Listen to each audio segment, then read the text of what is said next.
vamos conversar hoje sobre a temática dos direitos humanos. E vamos conversar sobre ela a partir de um conceito básico que me acompanha já há muitos anos. Direitos humanos são construções históricas, portanto, elas são construções humanas. E a história da luta da construção dos direitos humanos é a história daqueles que não têm direitos. É o movimento dos sem direitos que constroem os direitos humanos. Há 100 anos atrás, ou um pouco mais, era um direito de um homem branco possuir escravos e escravas da África aqui no Brasil. Os povos que foram expulsos do seu continente e que vieram construir a identidade nacional do Brasil, vieram com a sua dignidade ultrajada, mas assegurada como um direito pela Constituição brasileira. Há pouco mais de 40 anos, era direito de um homem branco andar de ônibus em todas as cidades dos Estados Unidos. Mas em alguns estados dos Estados Unidos não era direito do homem negro, da mulher negra andar de ônibus. E esse direito tão simples de andar de ônibus foi construído na luta dos direitos civis por Martin Luther King e tantas outras lideranças, com grandes manifestações de massa, que conquistaram o direito de andar de ônibus. E quando conquistaram o direito de andar de ônibus sentados e não apenas em pé. E sentados não apenas no chiqueirinho que se reservava para os negros e negras, mas em qualquer lugar. Direitos humanos conquistados e efetivados na luta do sem direito. Evidentemente que para chegar a ser alçado à condição de um direito humano fundamental, essa luta evolui. Quem não ouviu falar, por exemplo, do direito de ir e vir, que vem da luta da burguesia contra os senhores feudais pelo direito de circular mercadorias na transição do feudalismo para o capitalismo. Ou os direitos da classe trabalhadora que irromperam com as grandes lutas sindicais a partir da Revolução Industrial e que apontavam para a transição do capitalismo para o socialismo. Essas grandes mudanças históricas é que produzem os direitos humanos e que são absorvidas pelos Estados a partir do momento em que aquilo que é necessidade, desejo, aspiração e luta de um segmento específico, oprimido e discriminado da sociedade, passa a ser um direito reconhecido por todos e todas, para todos e todas. Por isso, a luta pelos direitos humanos é apaixonante. Nós estamos, ao mesmo tempo, vivendo os direitos conquistados pelos nossos ancestrais, lutando pela sua efetivação no atual momento e, ao mesmo tempo, com a nossa luta, projetando e construindo os direitos humanos das futuras gerações. Essa noção histórica faz com que nós, defensores e defensoras de direitos humanos, sejamos parte ativa desse processo de transformação social que nós esperamos leve a sociedades cada vez mais justas, igualitárias e fraternas. Nós podemos dividir os direitos humanos de muitas formas. É possível dizer que os direitos humanos são civis, políticos, econômicos, sociais, culturais, ambientais. É possível dizer que os direitos humanos vieram de uma primeira geração, de uma segunda geração, de uma terceira geração, projetando direitos humanos para a quarta e as futuras gerações. Apenas não podemos fazer com que esses conceitos nos afastem do que é fundamental: a universalidade, a indivisibilidade e a interdependência entre os direitos humanos. Nós estamos falando da dignidade de um ser humano e, portanto, não podemos falar de pedaços ou de fatias históricas que são úteis e importantes, e nós poderemos aprofundar isso em outros momentos, para a compreensão teórica e o avanço da nossa reflexão sobre os direitos humanos. Mas foi justamente o esforço de sistematização teórica que foi produzido fundamentalmente na Conferência de Viena de Direitos Humanos que garantiu esses três pilares fundamentais que caracterizam os direitos humanos. Em primeiro lugar, a sua universalidade. Nós falamos de direitos humanos universais, não do ponto de vista do território, também isso, mas do ponto de vista da abrangência da vida dos seres humanos. Nós não temos direitos humanos para alguns e não temos direitos humanos para outros. Direitos humanos são universais, são para pobres e para ricos, para brancos e para negros, para povos originários e para imigrantes, para as pessoas que têm várias orientações sexuais, várias crenças religiosas, várias convicções filosóficas. Direitos humanos são universais. Essa característica é central, porque nós vivemos muitas vezes aquela ideia de que, não, esse setor tem direitos, esse outro setor não tem direitos. Direitos para os humanos, direitos para aqueles que têm propriedade.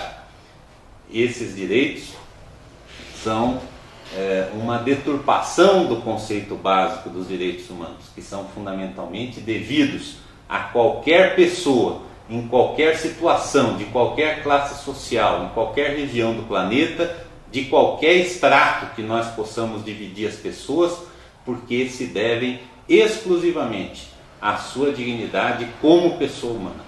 E essa universalidade, ela é assegurada hoje por um sistema internacional de proteção aos direitos humanos, sobre o qual nós falaremos um pouquinho adiante. A segunda característica é a sua indivisibilidade. Não dá para separar os direitos das pessoas como se nós fôssemos caixinhas diferenciadas. Direitos civis, direitos políticos, direitos econômicos, direitos sociais, direitos culturais, direitos ambientais, são apenas conceitos que nos ajudam na reflexão.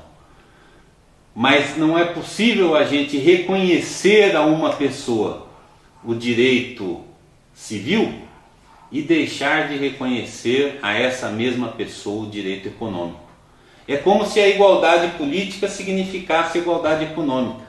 É como se fosse possível ser democrático com pessoas que votam passando fome. É como se fosse possível nós dividirmos a pessoa em várias facetas, ou nomearmos os estados de acordo com o cumprimento deste ou daquele direito. Qual é o país que mais viola os direitos humanos? Não há debate mais falso, porque ele parte do princípio de que alguns países evoluíram mais nos direitos civis e, portanto, são mais importantes do que aqueles que avançaram mais nos direitos sociais ou nos direitos culturais. Não há possibilidade de nós hierarquizarmos os direitos humanos, porque eles são indivisíveis e, portanto, indivisíveis, eles se projetam como uma utopia para a sociedade. É muito difícil a gente dizer, aqui existe um país, uma região, um regime político, um sistema econômico que não viola direitos humanos. Direitos humanos, nesse sentido, projetam sempre para frente o desafio de efetivar os direitos já conquistados e produzir cada vez novos direitos. E por fim, a Conferência de Viena define como interdependentes os direitos humanos. É uma noção fundamental, porque um direito é construído a partir do exercício do outro direito. Nós podemos falar do direito à moradia, do direito à saúde, mas como ter o direito à saúde se o direito à moradia não é assegurado e as pessoas moram à beira de córregos, estão sujeitas a áreas que não são asfaltadas, estão sujeitas a vários tipos de doença que são decorrentes da degradação da sua moradia. Como nós podemos falar de segurança alimentar sem o direito à saúde? Ou direito à saúde sem segurança alimentar? Direito humano à alimentação foi incorporado como um direito básico, porque é evidente como educar pessoas com fome.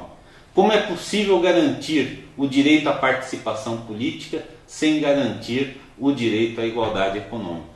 Por isso, essa ampla dimensão, todos os direitos civis, políticos, econômicos, sociais, culturais, ambientais previstos na Declaração Universal dos Direitos Humanos são tijolos de uma mesma construção.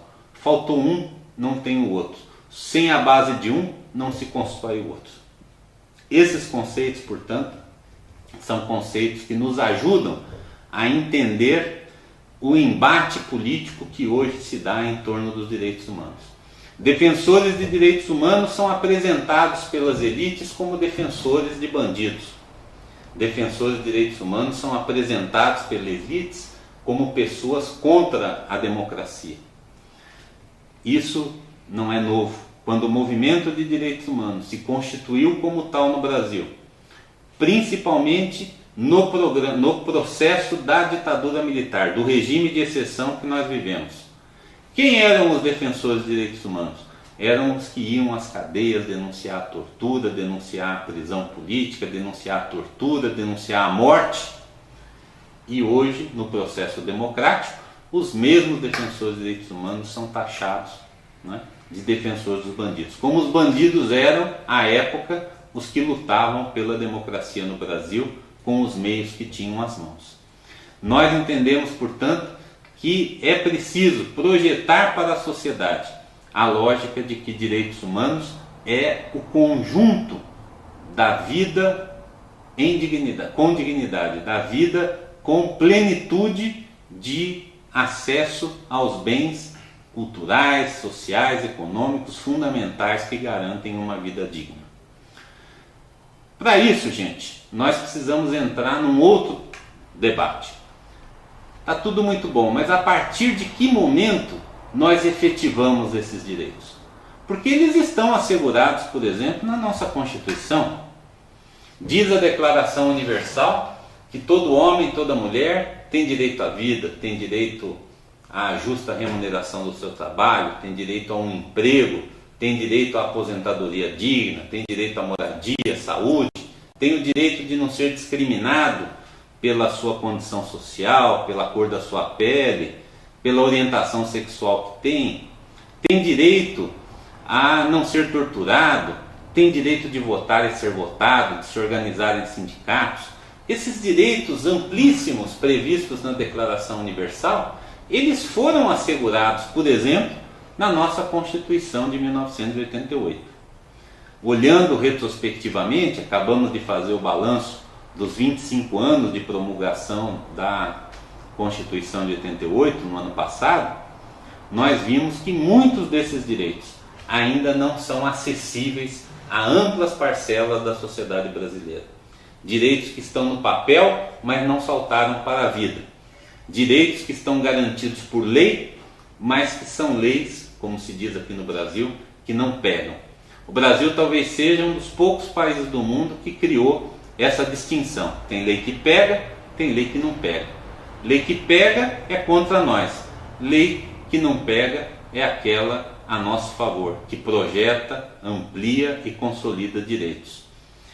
Essa tradição do Estado brasileiro, que foi criado para dizer não aos pobres e sim senhor para os ricos, cria esse abismo muitas vezes entre o nosso projeto de nação previsto na Constituição e nas leis e a realidade do dia a dia.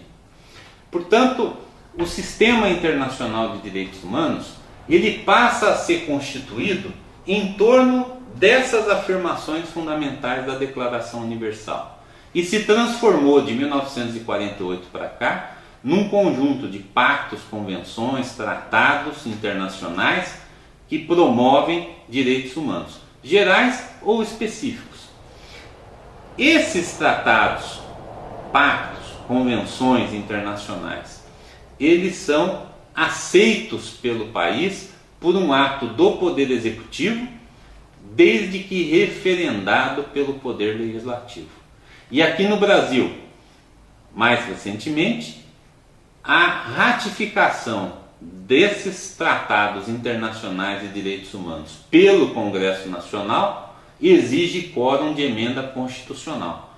Portanto, a partir da sua aprovação, eles se tornam incorporados à legislação brasileira no seu mais alto nível no espaço constitucional, que define as regras que vêm embaixo, a legislação complementar e a legislação ordinária, que aí sim detalha aqueles direitos, aqueles conceitos muitas vezes previstos nos tratados internacionais e que são traduzidos no plano nacional por constituições e por leis.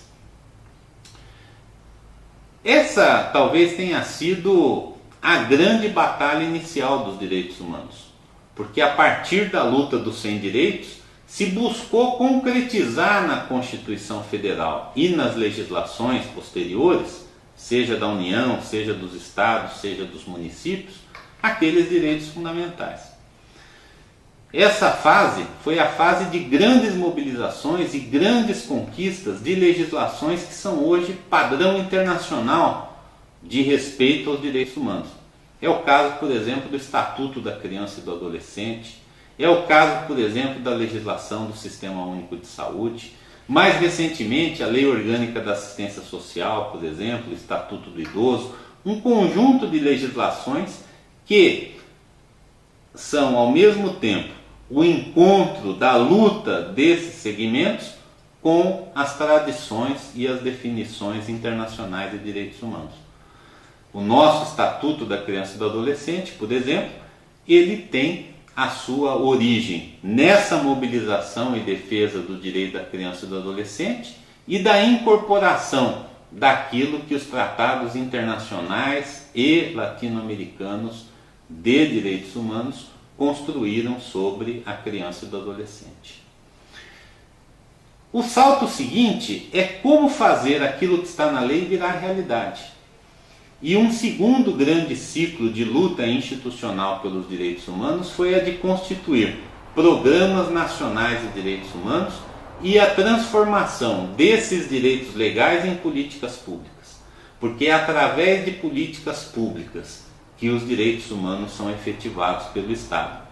E essas políticas públicas são, ao mesmo tempo, como os direitos humanos, universais, independentes, interdependentes e indivisíveis. Né? Universais porque, como são do Estado, não são mercadoria pelas quais a sociedade paga. São direitos e serviços fundamentais prestados a toda a população, voltados à universalização do acesso. Indivisíveis porque é evidente que as políticas públicas elas se constroem de forma integrada entre os 3 níveis da federação e entre várias secretarias e ministérios que configuram, né, a ação integrada dos direitos humanos. E interdependentes, porque é evidente que o avanço de determinadas políticas públicas é que permite o exercício de outros direitos. Não é à toa que hoje nós temos, por exemplo, uma bela situação do emprego no Brasil comparada com esse mar de crise que o capitalismo mundial vive desde 2008. Né? As taxas de desemprego no Brasil foram possíveis de serem diminuídas pela incorporação dos mais pobres, da classe trabalhadora, através das políticas sociais, da valorização do salário mínimo e dos investimentos do Estado, que permitiram um novo ciclo de desenvolvimento que distribuísse renda e gerasse emprego. Evidentemente que esse avanço gera novas demandas sociais. E é isso que nós precisamos saudar, por exemplo, nas manifestações de junho do ano passado, quando novas gerações viveram a sua primeira experiência de participação política, sua primeira experiência de movimento de massas, reivindicando mais direitos. Se há algo que caracteriza aquelas manifestações de junho, é justamente a apresentação de demandas por mais participação, por mais representatividade das instituições, mas principalmente por mais transporte, por mais educação, por mais saúde, portanto, por mais políticas públicas promotoras de direitos humanos.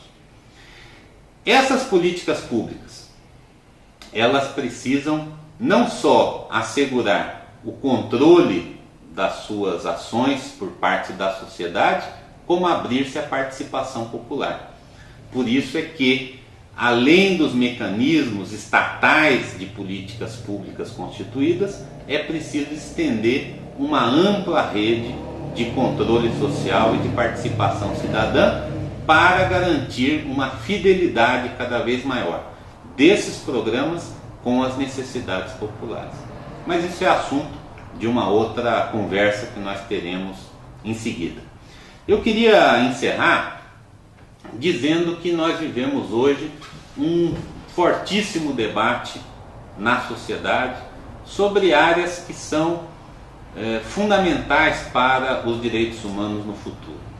O Brasil e o mundo vivem hoje dilemas novos, éticos e políticos, decorrentes de novas mobilizações, de novos sujeitos sociais que vão, com o desenvolvimento da ciência, projetando as suas reivindicações para o futuro.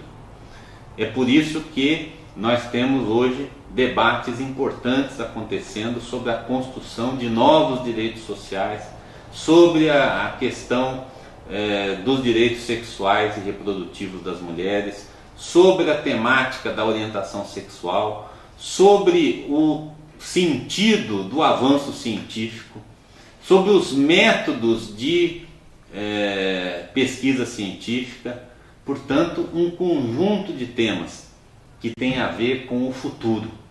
E o futuro do planeta, o acesso das novas gerações aos recursos naturais, ambientais do nosso planeta, é um tema fundamental. Esses temas todos fazem de nós hoje participantes desse processo.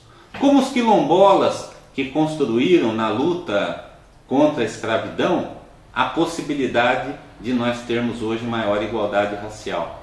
Como as mulheres que, com a sua campanha pelo voto feminino, abriram o caminho para hoje nós termos mais participação política das mulheres.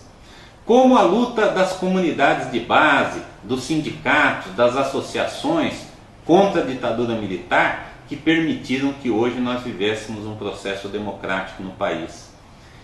Essa é a nossa grande tarefa: garantir e sermos fiéis à luta dos que vieram antes de nós, porque aquilo que nós temos hoje foi conquistado com muita luta, com muito sacrifício, com muita mobilização dos nossos pais, avós, dos nossos ancestrais. E ao mesmo tempo, sendo fiéis a eles nesse momento, nós nos engajarmos nas lutas que vão projetar para o futuro novos direitos humanos que serão reconhecidos de baixo para cima pelas leis, depois pelas constituições, até chegarem no plano internacional a serem alçados a direitos humanos fundamentais com status semelhantes aos demais direitos humanos. É isso que nos desafia e é isso que faz da luta pelos direitos humanos um objetivo desafiante das nossas consciências e das nossas práticas. Um abraço a todos e a todas e que nós possamos aprofundar esse nosso compromisso com os direitos humanos, na teoria e na prática de cada um.